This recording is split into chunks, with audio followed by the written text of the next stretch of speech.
Hello, I'm Laura Gutierrez, and I work in the program department here at the Chicago Community Trust. Today I will help guide new potential grant recipients through our GrantCentral to fill out an organizational profile and a application.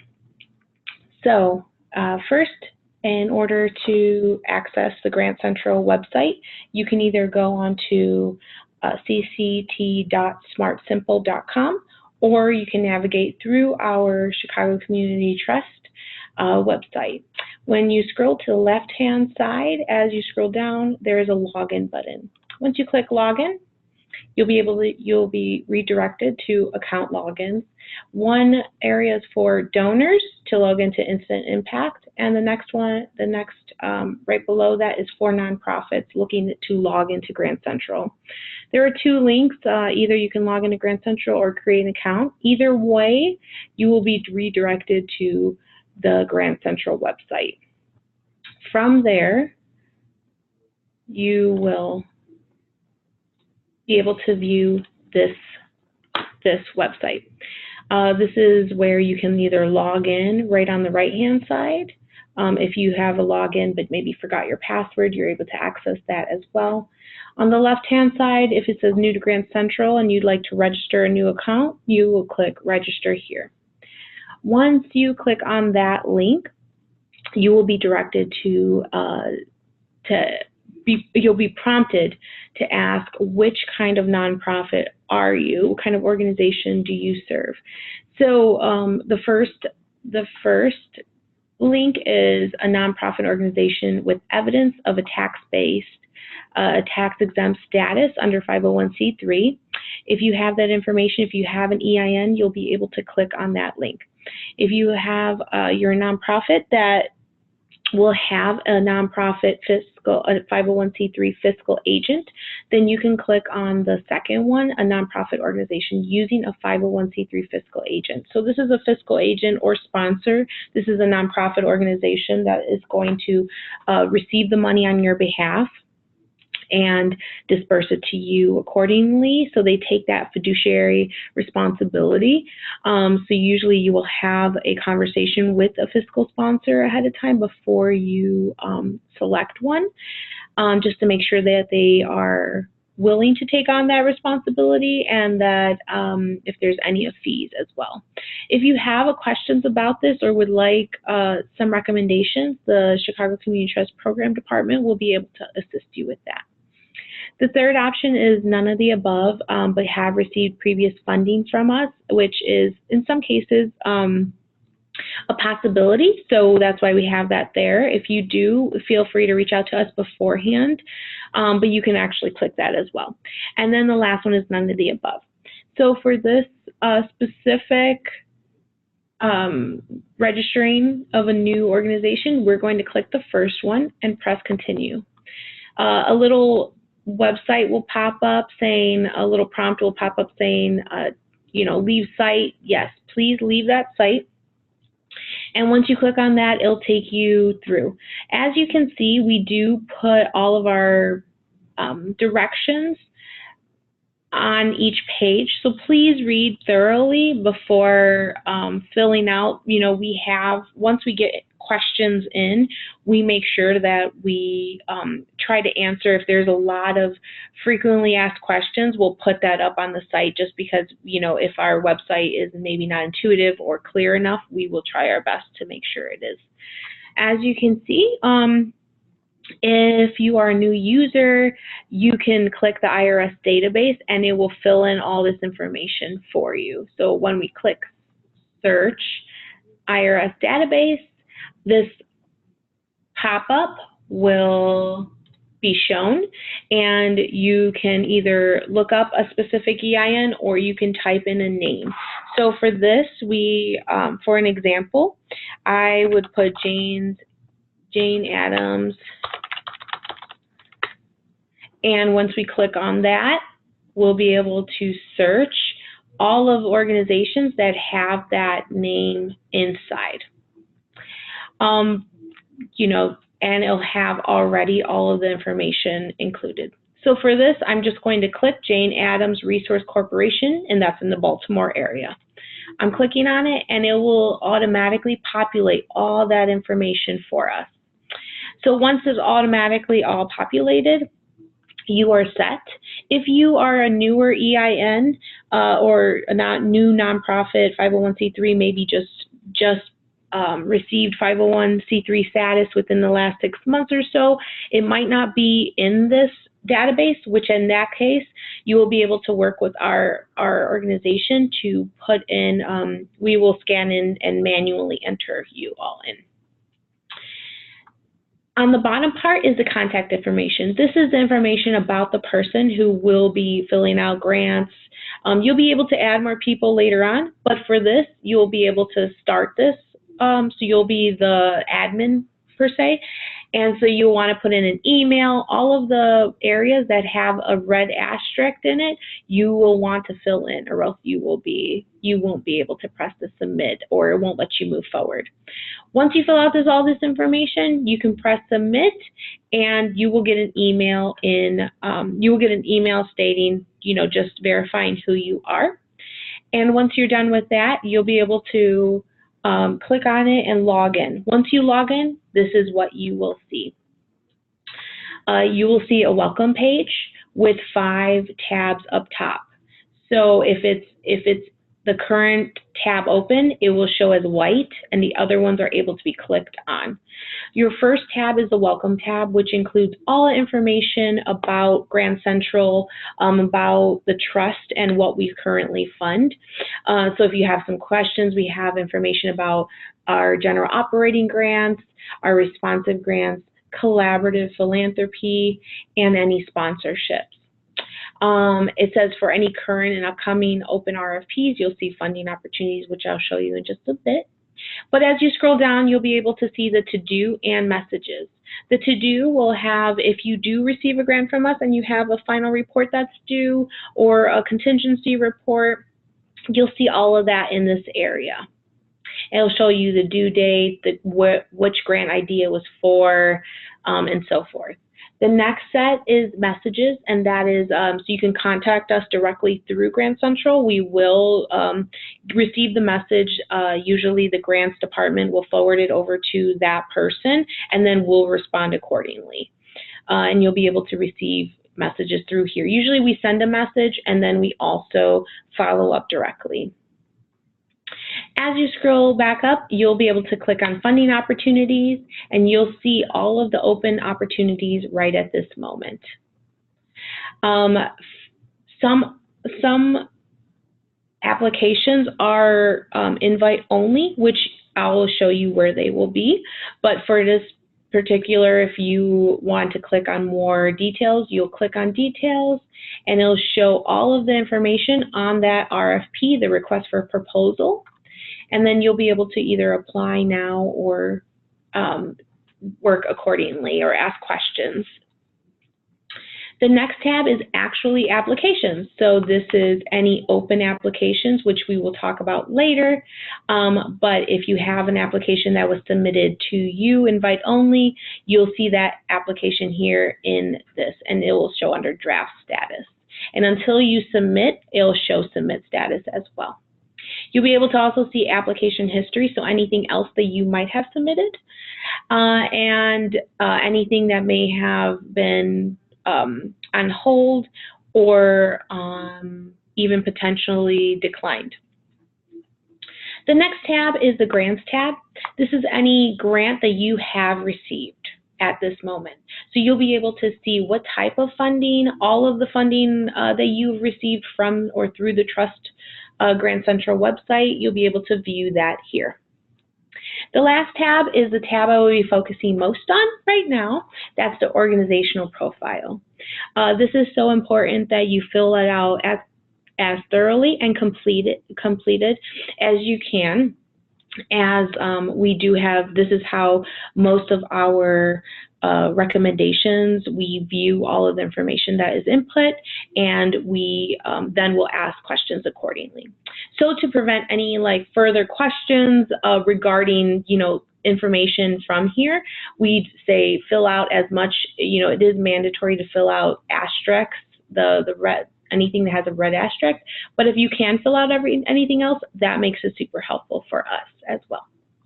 On the first tab, this is the organization information. You could put in your phone number, fax, year established, and EIN. It will already be populated if you have used that IRS database. It should already be populated. If not, you can just put that in right there. The next tab, as you can see, there is the tabs up top, and then there's the tabs in the organizational profile. There's 6 tabs that we'll be going through today. The second tab is the contacts tab. This is super important just because you're able to add more individuals who can access this profile, but also remove any access as well. So let's say you have a person that usually fills out like a grants writer. If that person is no longer part of your organization, you're able to deny access. So as you can see, the first contact is Jane Doe, that email address, the phone number, the title, and it has remove access. Currently, that person has complete access. If you'd like to add another contact, which is completely fine, you can have numerous contacts. And I'll show you why it's important that you do put in your leadership as well into this tab, because once you have all this information and press submit, it'll add that person right there. When you scroll down, everyone that is in this contacts tab, for organizational leadership, the signatory is the person who has the most senior executive capabilities for your organization. This individual must be able to sign contracts, accept money, and so forth. You'll select one, and all the people that are up on the contacts tab will be shown here. So you'll be able to click Jane Doe, and the person for staff development, marketing. Now, it's not mandatory that you have different people for each. Maybe you have one person who does everything. That's completely fine. But it's important that if you do put the people that maybe a development director or a marketing director or the finance accounting, if we have any internal questions, we can ask them directly. And if they have their information up top, their email address, we're able to reach out to them directly, which is nice. The bottom right below that, the part right below that is board members. And you can click on edit board members to add any individuals that are affiliated with your organization and are a board member. And you can just keep on clicking add to add all of those individuals, and or you could press save, clear, or close. Once you scroll down, that is it for it. As you can see on each bottom, you're able to click on applications. This will show up any applications that are current. The next tab is demographics. This is important information just for full-time staff, part-time staff, all of your demographics, number and volunteers, contracts. If you have any questions, just put a 0 or 1 so it has an asterisk. So if you have 0 part-time staff, you can just press 0, but you will need to put a number within there. It says if any answer is 0, please just enter the number 0 in that field. And that total, once you save at the bottom, you'll be able to, that number will be generated. I would recommend that as you go through the organizational profile and you finish each tab, press save. You never know if something is going to happen with your computer or service, and we recommend just saving often. It can't hurt, so it's very important. Once you scroll down, you'll be able to see if you work with any special communities. You'll be able to click them there, right there, and show that you work with those specific communities. Now, it's important that you also have all this information about your board, your total staff, and your senior staff. So as you can see, total staff includes senior staff, do not include volunteers. So this will include a number of total staff and all the demographics, and then of senior staff, what are the demographics? This just gives us a snapshot on how the community is being serviced as well, and how reflective your organization is to the communities you serve as well. So as you go through, you can click on the top link. You can also have an option to click next. And next will take you to that next tab in the organizational profile. Your background you'll be able to put in your mission, your organization history, how you have evolved your wonderful organization, and your current programs that you currently have. So it's really nice to have that, all three of those areas. There is character limit, so please just be aware of the kind of character, how many characters there are. Geographic area served. Now, this is please complete all the sections below that best describe your organization's scope of work. As you can see, you can click on the Chicago metropolitan area, the 7-county Chicago region, if it's Illinois, Midwest, and so forth. When you click on the Chicago metropolitan area, you'll be able to see City of Chicago, Cook County, Will County, so forth, all the counties. When you click on City of Chicago, you'll be then directed to show all of the neighborhoods that you do serve in the Chicago area, and they are broken up into sides. So north side, west side, far south side, southwest side, and so forth. You'll be able to click as little or many as you prefer, just to show where all of your work is being held and done. It's completed. Once you're clicked on all of that, apply to your organization, you'll be then be able to click next, and you're taken to your financials. This is where you'll input your current operating budget, if your organization has an endowment, what percentage of your budget is comprised of public funds, that's saying city, county, state, and federal dollars. And you'll be able to even click on what is your fiscal year end and your organizational budget. If there's any specific, like you would like to give as a deficit or major changes, you can explain why that is.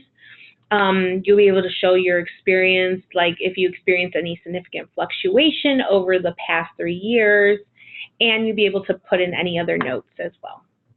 It'll also ask about funding sources. So where are your other sources of income coming from? And your earned income versus unearned income. So this is any income that is maybe earned through investments, through fees of service, any administrative fees, or sales of goods. You'll be able to put them in there. And unearned percentage. You'll be also directed to, for any unearned income, that is any donations, grants, you'll be able to put them into how much. So if here's an example, if 90%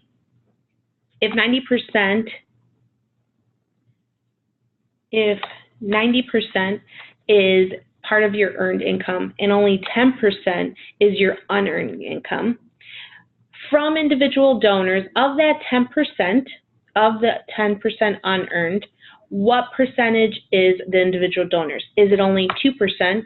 Corporations, 0%. Foundations have gave 5%, and government has given 3%. As you can see, 2 plus 3 plus 5 equals 10. So this would show up as 10. You want that number to reflect the total number of unearned, which is this percent, which is this total. Okay. If you have any questions, you can definitely reach out to our grants management or maybe a program officer or an affinities fund, your direct contact for more information. The organization, you'll be able to also add in the organization financial uploads right here, where you can upload your current 990, your maybe financial statement for the year, and your current approved budget for the fiscal year. Once you click next, you'll be taken to the marketing page. None of this area is mandatory, but it is super helpful, I will say. We have where if you have a website, please put it in there, your Facebook page, any Twitter, YouTube. You can also put in right here your Instagram if you use Instagram, or any other special social media. This is helpful for us because if one of the program officers or one of your contacts is reviewing your application and they want to go deeper, they want to see like, oh, I want to check them out. It really helps to have all this information in there. And once you're finished with this last page, you'll click Check for Errors and Certify. Once you click on that, because I did not complete many of the asterisk boxes, as you can see, you will be prompted and say, hey, invalid phone number, you need to enter that. And so once you press OK, it'll take you back to that area and you'll be able to fill in that information. So once you're ready, then you'll click Save or Check for Errors, and it will show, excuse me, a little tab will show that's called Certify, and it'll be right next to this marketing, and it will pop up once it is certified, and you'll be able to see that the certified date and who was it certified by. Once you've completed all of the organizational profile and it's all certified, there's no other issues, you will be able to go prompt back to applications, and you'll be able to see that open application. Once you click Edit, the instructions will say, please complete the following. One thing, save your work in progress often using the Save Draft button. It's very important that you do that because, or you can copy and paste all of these questions into a Word doc and complete the Word doc beforehand. Just because you definitely want to have this all ready so that you're not losing any work and something happens to your computer, because technology sometimes is not as messes up for us. So once you're in the application, you'll be able to see project description. You'll be able to put in your project name, if there's a new or renewal, if it's an ongoing or new project, and you'll be able to put in your organizational capacity and any key leaders that are working on this application, and you could provide a CV or a bio for each key leader if you so need to. You'll be able to put the project director name, their email, acknowledgments, publicity, and save the dates on that first tab for project description. The second tab will have detailed questions, and you'll be able to give a detailed project description, a short paragraph describing the issue the organization is addressing or trying to address, describing any overall long-term or short-term goals of the program, of the project or program, summarizing the specific strategies, explaining the assumptions made or rationale, and so forth. You'll answer all these questions. You can also navigate this application through Next, the little Next button. After that, the participants in that program, they might be the same as you serve, but maybe your organization serves all of Chicagoland, and now you're focusing on this project just on one specific area. You'll be able to note that here. So you'll be able to click Chicago, City of Chicago, and is your project serve specific neighborhoods? Yes, and if so, then you'll be able to click on what specific neighborhood that you are looking to service. So maybe you do work all over the South, the Northwest, the North side, the Northwest side, but now you're focusing your efforts on the West side particularly. You can note that here then. As you go through, you'll be able to also put in, if you have this information or best to your knowledge, the ratios of male to female for your clients. So you'll be able to put in that percentage. Also, we ask if you work with any special, what ages and any special areas as like veterans. Once you click Next, you'll be able to be taken to the project budget. This will be the amount that you are requesting and maybe or committed already. So once you click that, you'll be able to say what you're requesting. The first column is all that you are requesting from your specific RFP. The next one is any committed. So this is anything that's committed from outside already. And once you put in 10,000, you'll see that number here, total revenue. This is what you requested. Of that, then this should also reflect the amount that you are requesting as well. So you can click close, you say leave, and those numbers will be generated here. If the expenses exceed the revenue, you can explain that. There are certain projects that this is valid for. You'll be able to say what is the total budget of this project. You'll be able to, and the amount requested. Once you click next will be the evaluation. Here is where you'll be able to say what kind of methods you are going to use to evaluate this project. What do you anticipate the impact of this project will be? And you'll be able to also put in your outcomes. So once you click on you can put in your outcome 1, how you'll measure it, measure it by which ways. So you'll be able to add in as many as you need to for this specific project. And then once you're finished with that, you'll be able to certify. So you can click I certify, and you reviewed your application, you certified. Once you certified that, you'll be able to press the submit button below. Until you click on these 2 buttons and you press save draft, you have not submitted.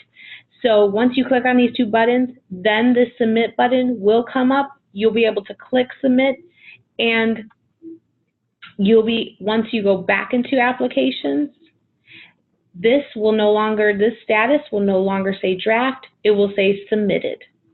You'll also receive an email from GrantCentral saying that you submitted your application.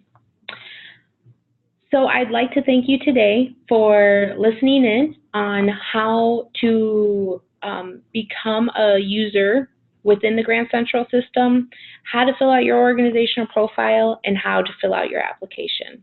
Thank you so much, and if you have any questions, feel free to reach out to grants@cct.org or your contact to ask any questions regarding the GrantCentral application or system. Thank you.